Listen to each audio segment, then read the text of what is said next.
शब्दों में नष्ट करने की और चीज़ों को सही करने की क्षमता होती है। गौतम बुद्ध कहते हैं हमारी सोच ही हमारे कर्म बनाती है, क्योंकि हम जैसा सोचते हैं हम वैसा ही कर्म करते हैं, और जैसा हम सोचते हैं वैसा ही हम कभी कभी बोल भी देते हैं।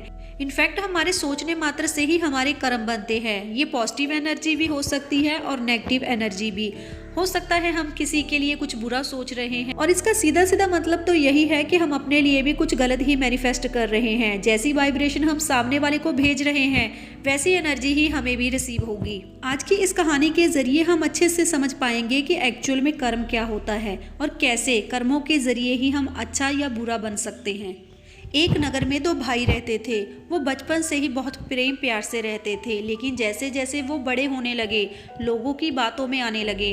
लोग उन्हें भड़काते और वो इजीली दूसरों की बातों में ट्रैप हो जाते और एक दूसरे से ईर्ष्या करनी शुरू कर देते। समय बीतता जा रहा था। अब दोनों भाइयों की शादी हो चुकी थी, इन दोनों के बच्चे भी हो चुके थे। अब जैसे जैसे समय आगे बढ़ रहा था, एक भाई तो बहुत ज़्यादा ग्रो कर रहा था और वहीं दूसरा भाई इतना ज़्यादा ग्रो नहीं कर पा रहा था। इसीलिए उसके मन में बहुत ज़्यादा ईर्ष्या पैदा होने लगी। वो अपने बड़े भाई से बहुत ज़्यादा ईर्ष्या करने लगा था। उसे पता भी नहीं था कि वो एक्चुअल में कितना गलत करता जा रहा है। जब भी उसका बड़ा भाई उसके लिए कुछ अच्छा करने का सोचता वो उसे मना कर देता, क्योंकि उसे ऐसा ही लगता था कि ये सिर्फ दिखावा कर रहा है, ये एक्चुअल में मेरे लिए कभी कुछ अच्छा कर ही नहीं सकता, इनफैक्ट कभी कुछ अच्छा सोच भी नहीं सकता। अपने छोटे भाई के ऐसे रवैये के कारण उसका बड़ा भाई भी हताश और निराश होने लगा। उसे ऐसा लगता था कि अब उनका रिश्ता सुधर नहीं सकता, अब सब कुछ खत्म सा हो गया था, जैसे रिश्तों में कुछ मिठास रही ही ना हो। जहां बचपन में ये दोनों भाई एक दूसरे के बगैर नहीं रह पाते थे, अब समय ऐसा बदला कि ये दोनों भाई एक दूसरे की शक्ल तक देखना नहीं चाहते थे।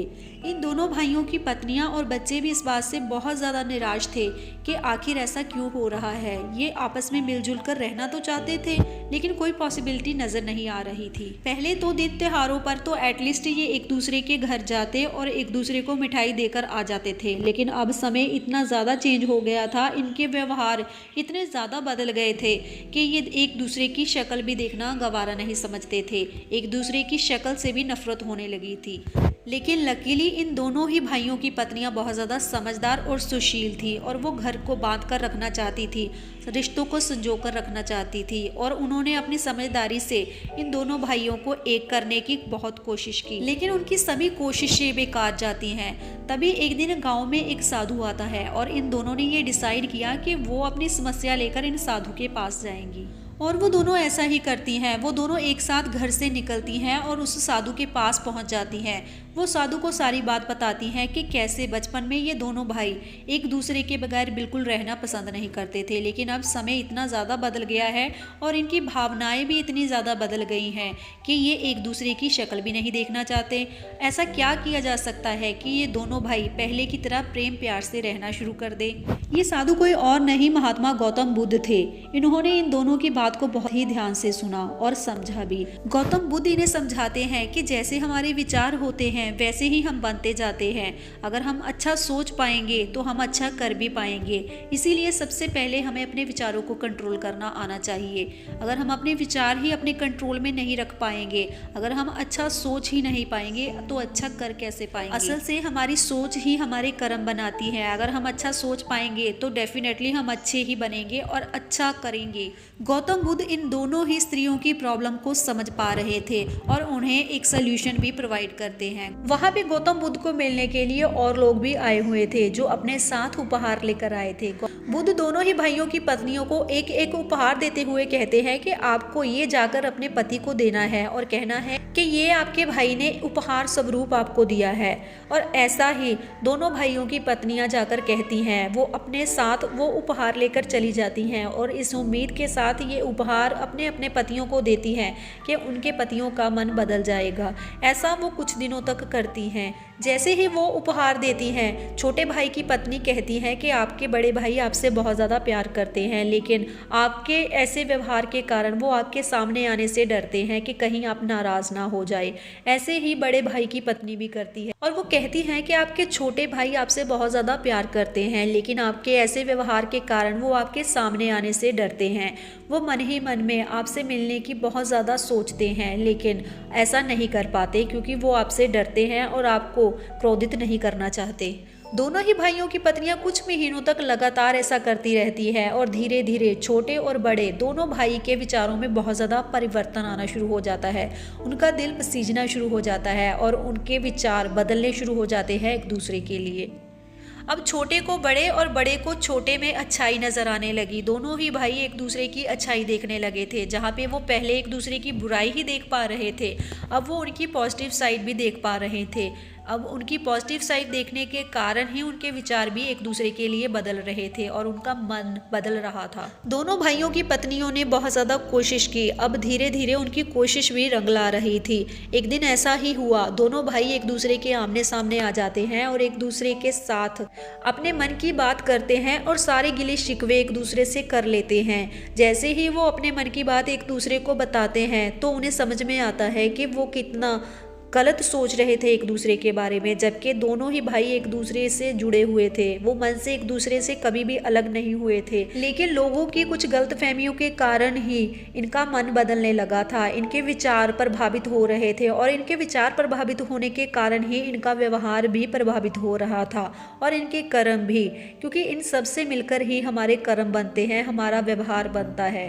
क्योंकि अब जब इनकी पत्नियों ने इनके विचार ही बदल दिए, इनके कर्म और इनका व्यवहार दोनों ही चेंज हो गया था। अब ये एक दूसरे के साथ रहना चाहते थे, क्योंकि बड़े भाई को काम का बहुत ज़्यादा एक्सपीरियंस था, इसीलिए अब वो छोटे भाई को भी ट्रेन करने लगा था। लेकिन पहले ऐसा बिल्कुल भी नहीं था, क्योंकि छोटा भाई पहले कुछ भी सीखने को तैयार नहीं था। उसे ऐसा लगता था कि उसका बड़ा भाई बहुत ज़्यादा अभिमानी है। लेकिन जैसे ही इन दोनों के विचार बदलते हैं, ये दोनों एक दूसरे की अच्छाई को देख पा रहे थे और एक दूसरे के साथ रहने के लिए ये कुछ भी करने के लिए तैयार थे। जहाँ पे एक दूसरे को ये मारने के लिए तैयार थे, अब ये एक दूसरे के लिए मरने के लिए भी तैयार बैठे थे। धीरे धीरे जैसे ही वक्त गुजरता जा रहा था, इन दोनों भाइयों को ये समझ में आ रहा था कि वो एक दूसरे से कितना प्रेम प्यार करते हैं, लेकिन पहले वो ये चीज़ नहीं देख पा रहे थे। अब जब कोई इन्हें एक दूसरे के खिलाफ भड़काने की कोशिश भी करता था तो वो असफल रहता था, क्योंकि अब इन दोनों को ही समझ में आ गया था कि लोग उनकी अच्छाई का फ़ायदा उठा रहे हैं, लोग उन्हें मैनिपुलेट कर रहे थे। इस बात का अंदाज़ा उन्हें बहुत बाद में हुआ। इसीलिए कहा जाता है कि आपको अपने अपनों पर भरोसा हमेशा ही करना चाहिए। लोग आपको भड़काने की कोशिश भी करें, लेकिन आपको अपने अपनों पे भरोसा होना ही चाहिए, क्योंकि आपके अपने भी आपके लिए कुछ गलत नहीं करेंगे। हो सकता है कि कुछ परिस्थितियां ऐसी हों कि आपके खिलाफ वो चले जाएं, लेकिन इसके बावजूद भी वो आपका बुरा कभी भी नहीं करेंगे। ऐसी पॉसिबिलिटी बहुत ज़्यादा होती है, क्योंकि आपके अपने आपके खिलाफ हो सकते हैं लेकिन आपको बर्बाद करने की कोशिश नहीं करेंगे। लेकिन जो बाहर वाले हैं वो आपको बर्बाद करने के लिए भी कोई कसर नहीं छोड़ेंगे।